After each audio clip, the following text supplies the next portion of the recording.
actually be able to see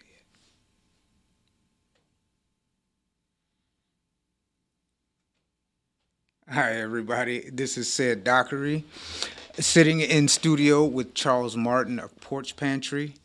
Um, we're going to dive into some issues for Porch Pantry and see if we in Peoria can help these guys out.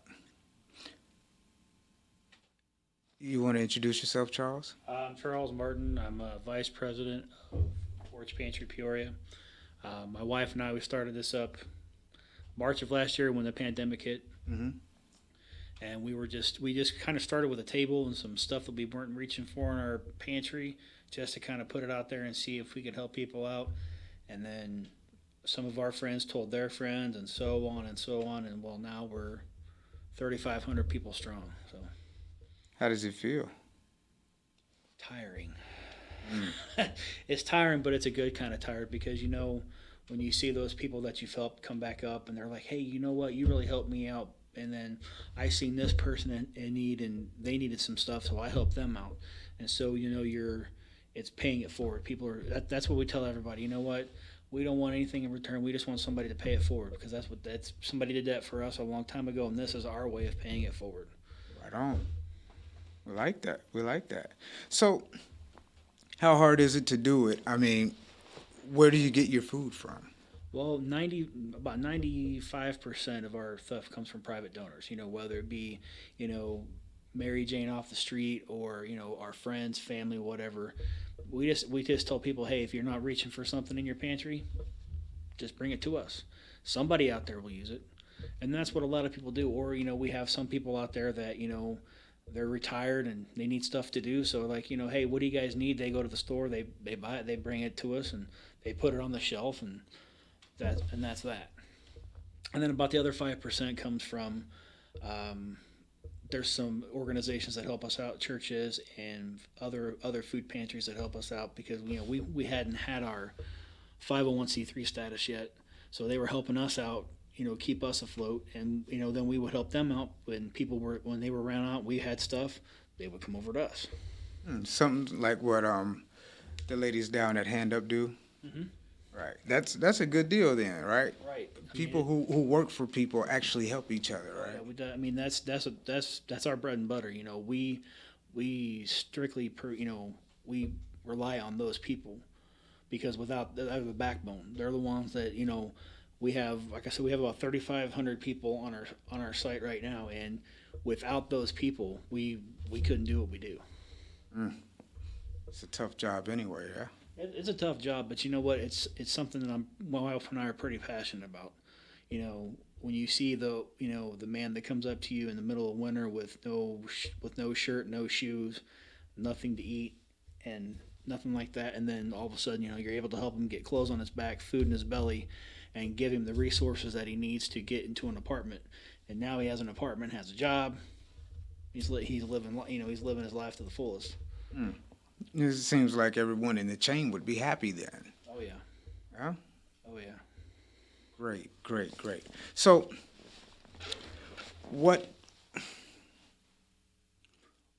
where's your drive come from? Well, to be honest, 10 years ago, I was homeless. And, I know what it's like to be those people that come up to us. I know what it's like to not know your next meal is coming from, not know where you're going to be sleeping at. I get it.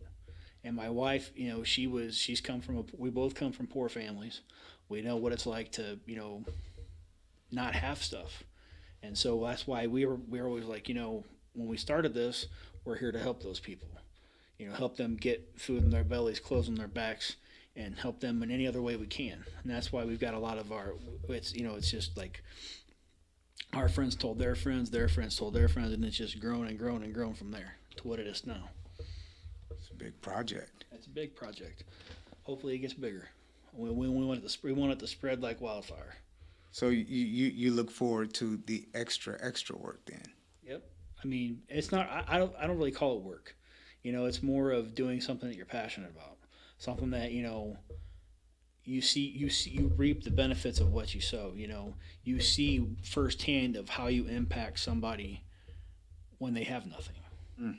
when they're hungry, and they come up to you and you're able to help them out. That is just so humbling and gratifying at the same time. It is. It is. Yeah. When I'm able to go down and help out at hand up, what we end up finding ways to liven it up. I don't know if you've seen us do our track meets in the parking lot, I haven't seen that. hide and go seek and things like that. Yeah. Yeah, because sometimes your clients aren't as appreciative of the effort. We have some of our clientele that's not quite as appreciative as most are, but you're gonna have that no matter where you go. Oh yeah, fast food. Fast food. Yeah. Did that for quite a while. Right. I mean, when we had our camera stolen and other items off our porch, did it take the wind out of our sails? Yeah, but my wife told me a long time ago, don't make a permanent decision on temporary feelings. Yeah. So I let it kind of just go, let it just kind of blow off. Stood back and thought about it. We had talked about not doing it anymore, but then I said, if we're meant to do this, if this is what we're meant to do, something will present itself to keep us moving forward. Mm-hmm. The very next day, had a knock on the door from Midwest Food Bank coming to us and saying, hey, once you get your 501c3 status, we'd like to partner up with you. And then literally an hour later, I had another knock on my door from Jubilee Ministries. They came to us and said, hey, I heard you're trying to get your 501c3. We can get it for you in a day. Wow. So I'm like, okay. So set up an appointment with them. We went and got it. Literally that day, had it. Wow. The service came to you. Yep. Like I said, if we were meant to do it, something would present itself, and it sure did. Works out like that. Oh, it does. It works out like that. We all need confirmation. Mm-hmm. Yeah, of course. So, how does this work affect your family life? You know what? I actually bring my boys into it Mhm. because I think it's important for the younger generations to know, your food that goes on your table, it comes from somewhere. You need to be thankful for the food you have on your table, the roof you have over your head, the clothes you have on your back, because there are people out there that are less fortunate than you. And just because they don't have that stuff doesn't make them any less of a person. Indeed. So I make sure, and my boys help out all the time when the people come up. My youngest, he's always up there. Hi, how you doing today? Can I help you out with anything? The elderly people that come up, he takes their bags to their car, loads up their car. So it's kind of also self-gratifying for myself because we're passing our passion on to our kids. Yeah. And seeing them give the same compassion that we're trying to give those people. Where most kids nowadays are so selfish and so self-centered, where they're all about them. Mm-hmm. I don't know where society has gone wrong, but it's not like it used to be when we were kids. Of course not. Of course not. It's nowhere near like when we were kids. Things have to change, though. Right. Things have to change. And not necessarily for the better, but they have to change. Mm-hmm. They will change for the better, though. No worries. No worries. As long as there are people in this city doing the work, such as yourself, right. There's not much worry. You're going to have those temporary, feelings right. that people generate for you, but you have more who appreciate the effort that you put into their lives. Well, every day people are coming up to us, we're so thankful for what you do and everything. And I'm like, I don't do it for that. Seeing you being able to come up here and get food for your family or getting clothes for your kids or whatever it is you need. And then also on the website, we help out a lot of people. I don't know if you heard about it, but we helped the lady get her apartment furnished. Yeah, I won't mention her name. Yeah, I saw that. I had spoken with her.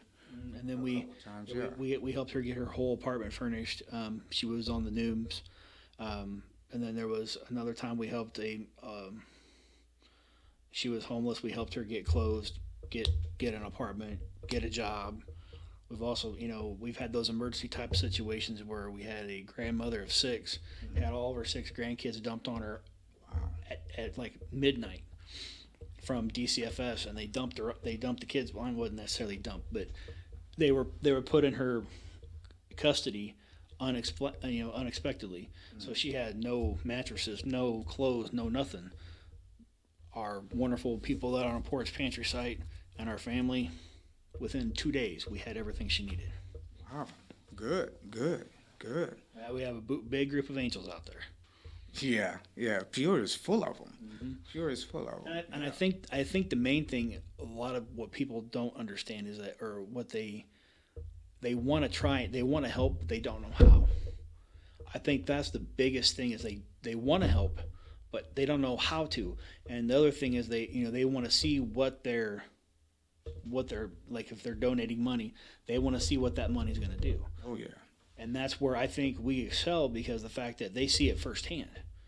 A lot of our donors have actually been up on our porch, putting food on the shelves, and here comes mom and dad looking for food for their kids, and they see it firsthand. Oh yeah. That's one of the benefits of Porch Pantry, because you're gonna have those moments of intermingling. Right. All right. You witness it at a few other pantries around here where people not so used to being that close to the need. They're reinvigorated. And I think do more. another thing is with the other food pantries is, you walk into the food pantry, you get a number. Because my wife and I, we were there. You get a number, and then you wait for your number to be called. You go up, you get a box. They hand you a box, and then you go down the line, and then they hand you stuff. It's not like you can go pick out what you need. They just hand you stuff, and a lot of the stuff that they hand out at those pantries, people don't need. They either they don't need it, or they don't like it, or they're not going to use it. So they may have 2 big boxes of food, but only use a quarter of it. Right. So what are they going to do with the rest of it? See, that's where we come in. We're like, hey, if you're not going to use it, bring it to us. There's somebody out there that's going to use it, and that's kind of like where we excel. They bring us food. They get food from themselves, and that's just kind of like a give and take. That's how we exceed. It works. It's funny. It's weird. It's kind of one of those things like that's not gonna work, but it works. I'm telling you, it works. Yeah, I'll have to release that clip here soon. The last person I interviewed said the same thing about a product being brought. Right? He's like, "That's not going to work here." Yeah, it does. It does. Right? We can't just make up our minds what not to do. Right? If we're trying to help people, we have to do what we can and see if they appreciate what they get. Yeah, it's a beautiful thing. It's a beautiful thing. So moving forward, how does your project get better? Well, what we would like to do is, well, since we've got our 501c3 status, we can apply for grants now. We're going to apply for a grant to get a permanent place for Porch Pantry, and then also to get a vehicle, because we need a truck to pick up donations, take donations, whatever we need, because we also get furniture that's donated, we get beds that's donated, and my car, I can't take it all in my car. Right. And so I have to rely on other people to do it. And this way here, if I have a truck, I can do it myself. Indeed. Right. I'm sure someone watching is going to want to deliver a truck to Porch Pantry. Let's hope so. But if not, we'll get it. It's coming. No worries. So, health. Things getting better? They're getting better.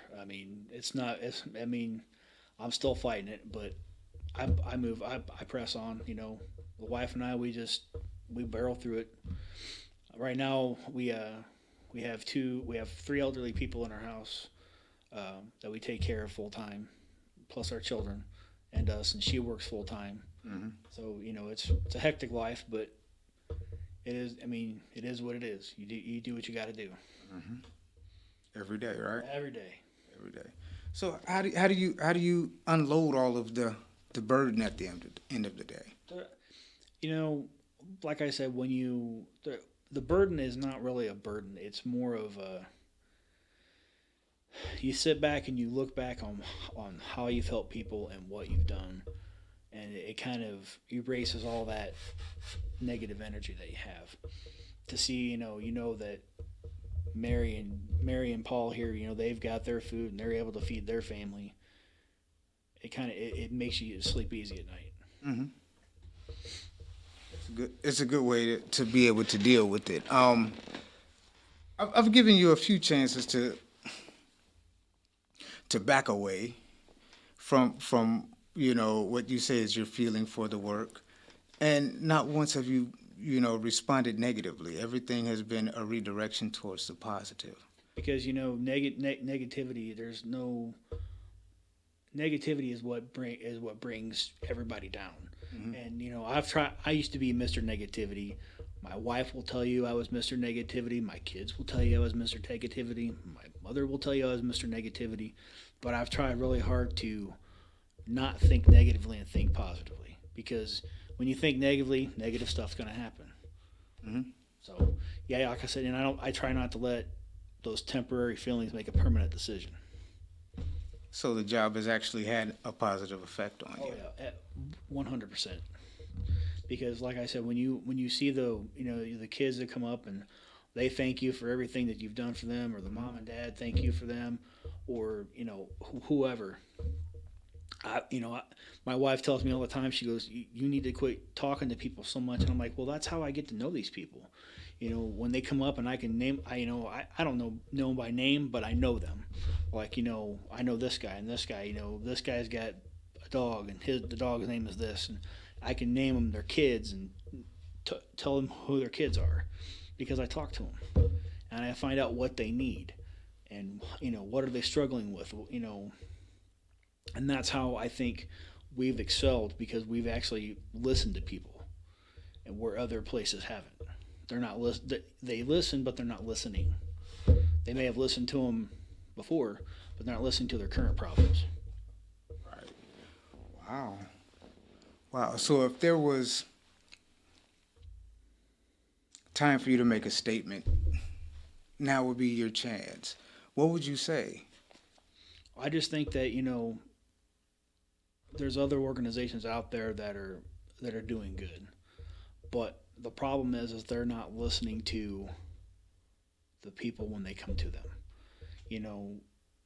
Yeah, the food that they give them is great, but if they're not going to use it, it doesn't do them any good. They tell them that we have people on our website that tell us all the time, they have all these resources out there. I've tried using those resources, and I got nowhere. But now that I've gone through all that, and now I have other resources available to me, when they come to me and they say, "Hey, I need this," hey, you know what? Call this person. Talk to this person. This is who you need to talk to. They'll be able to help you out. And that's where I think we've excelled, where other places have fallen behind, is because of the fact that we're able to take person A, hook them up with person B, and bring them together. So not only are you meeting a physical present need, you're also fulfilling a social need. A connection need. Because we've had organizations come to us and say, "Hey, how can we help you? We see the good that you're doing, and we're like, hey, this be a resource for us. If we need you, we're going to send somebody to you. Don't turn them away." And that's where, again, like I said, I think we've excelled, because we're able to, again, bring person A and person B together and get that connection where other places haven't. It's magical. Man, I tell you what, Magical. It's just, you have no idea, just to see the look on some of these people's faces when they come up to you and they're like, "Hey, man, if it wasn't for you, I wouldn't have eaten, or if it wasn't for you, I wouldn't have the clothes on my back right now, or if it wasn't for you, I wouldn't have a roof over my head," or whatever it is. It's more humbling. It's very. I'll tell you what. Delivering a good feeling. It's more humbling. I've worked in, on the bad part of town, the good part of town. I've worked in fast food. I've worked in food service, and this is the most rewarding job I've ever had. And it's not even a job. I don't consider it a job. It's a passion for us, especially for the wife. The wife she's very passionate about it. Yes, she is. She is. She's very passionate about it. I like the way she addresses things. She steamrolls right to it, Oh, yeah. and gets it done, no matter how anyone feels. Cuts out the about it. BS. Yeah, I like it. I like it. Yeah, My kind of people. Yeah, I told everybody a long time ago. She's the face of this. I'm just the guy in the background, doing the stuff in the back. Now, it's since went back to work full time, I've kind of had to step up, and well, I don't like it, but I got to do what I got to do. I'll say this: since I met you back in April, you are a different guy. All right. And that's not saying you were a bad guy. Right. Right. But you hold yourself differently. All right. You speak more clearly. So yeah, I can see that the work of helping other people has actually helped you. Oh yeah. But Right. I'm telling you, it's if you would have talked to me 2 years ago, the same person, it wouldn't be the same guy. None of us are the same. Nope. None of us. Again, things have to change. Most of the time, it's the people who are going to do the work that do the changing first. And I'm not gonna lie, there's a lot of work to do. I mean, we still got a lot of work to do, and all I can hope is that the people that are listening out there, or they've seen us on the news and read about us in the paper, that they don't forget about us, because when we first started this and they first started running us in the paper, everybody was on the Porch Pantry board, on the Porch Pantry train, and then it died off. And then they did another story on us, and then everybody was on the Porch Pantry train, and then they died off.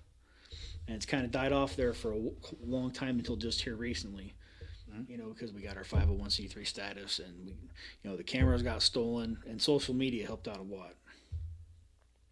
But it's still kind of the trickles run dry, and there's still people still need to eat. There's still need out there.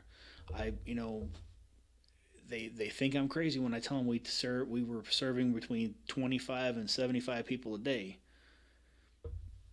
I mean, there's still those people out there that need it. Yeah. I actually know people who don't live in the East Bluff or the West Bluff who come over there. And like most, I can't say most, like some other pantries around town, there's no residency requirements and things like that. How do you deal with those people who you see more than once a day? Well, we've put in restrictions now. We want one time per day, two bagfuls per person, because we're trying to make sure that there's enough for everybody. And if we do, and it just depends on the person, because there are people out there that may need to come back twice a day. Like if they have more kids at home. We try to make exceptions, but we try to stick to it. Hey, one time per day, 2 bags a person. It works if someone's watching. I try to watch. Well, until our cameras got stolen, I was trying to watch, because everything went to my cell phone, and I tried to watch and be like, okay, he's been here once already today, so I go out and talk to him. Be like, hey man, once a day, what's going on? And that's where I'm saying, I go out and talk to the people. Hey, what's going on? Bro, they like, hey, my freezer went out, or hey, wife lost her job, kids got sick, something. I'm like, okay, I can understand that, but just remember, after this, one time a day. Right on. I'm not gonna scorn somebody just because they came more than once a day. I'm gonna find out why. Because that's where everybody else probably in society be like, well, he came more than once a day. No, why? Why did you? Ladies and gentlemen, Charles Martin of Porch Pantry, Peoria, Illinois. This is